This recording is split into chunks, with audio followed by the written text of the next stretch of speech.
Greetings. All right, today a little different from the silly stuff or the light stuff, and it's a little more serious. Not too serious, but I saw a post recently, right? And there was a preacher. I'm not sure where he's from, but the preacher took his congregation out to the water, and he was going to show them, and he could walk on the water, like the Bible say that Jesus did, right?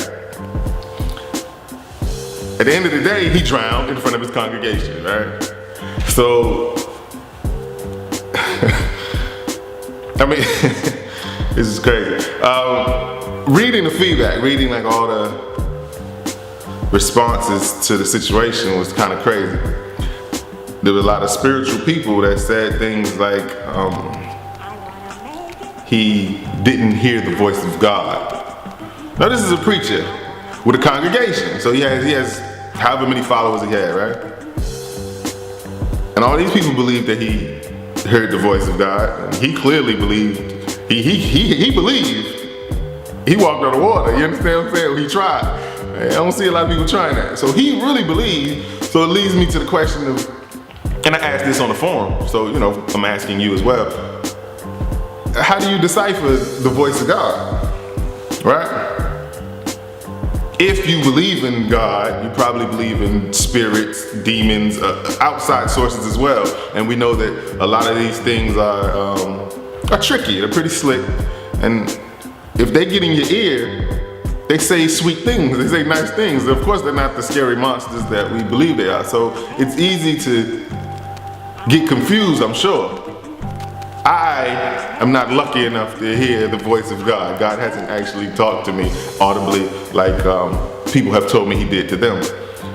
So I can't speak on it. I can only ask you, how do you interpret the voice of God? Like, what does the voice of God sound like? Right? And to transition this like into more of a everyday situation.